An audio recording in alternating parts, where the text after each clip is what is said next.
Alright guys, we have another incoming from Kino Lorber. This, I believe, finishes out their January slate. So these are released, I believe, next week, January 21st. So let's open up and take a closer look at what's available. And one of these does have reversible sleeves, so let's take a look.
Five titles here in 4K UHD to finish out January slate for Kino Lorber.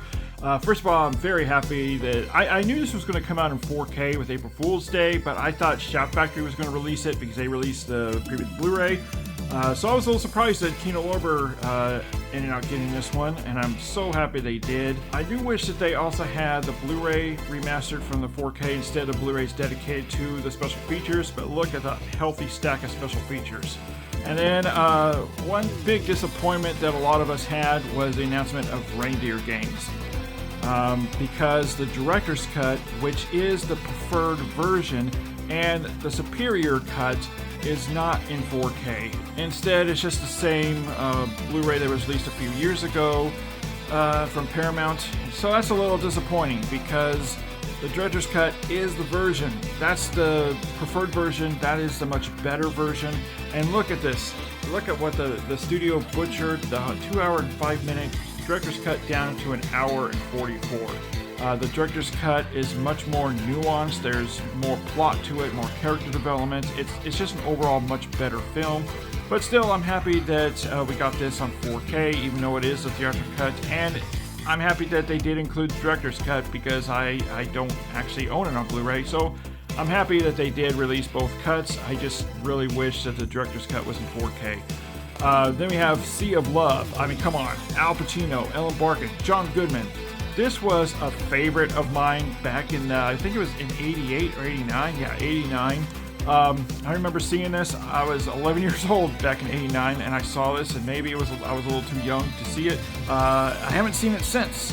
So yeah, I can't wait to check this out. And on 4K UHD, restored from the original 35mm negative.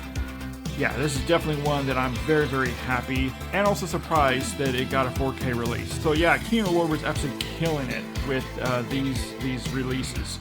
And then next up we have Paramount Pictures' answer to Jaws with Orca, the killer whale, Richard Harris, Charlotte Rampling, Bo Derek, come on.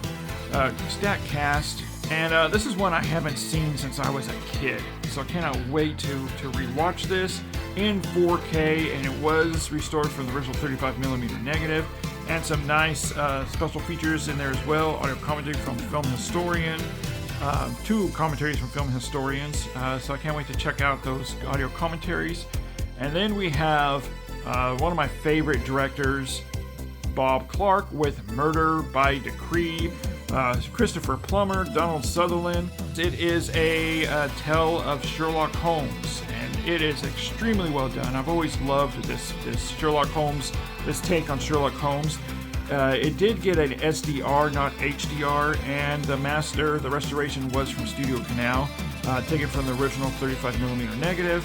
Has some audio commentaries here from Film Historian and director Bob Clark. Very, very happy that it's got a 4K release here in the States. I know that Studio can now release this in 4K last year, I believe. So yeah, I'm thrilled that Kino Lorber was able to get this one and release it. So yeah, guys, let me know in the comment section, do you plan on picking up any one of these 4K releases from Kino Lorber? I will be doing a comparison of all of these as well from the previous Blu-ray, except for Reindeer Games, because there's no theatrical cut of Reindeer Games. And yeah, so keep an eye out for my Blu-ray versus 4K comparisons. As always, guys, thanks so much for watching. A huge, huge shout out to Kino Lorber for sending this to us. And as always, guys, keep physical media alive.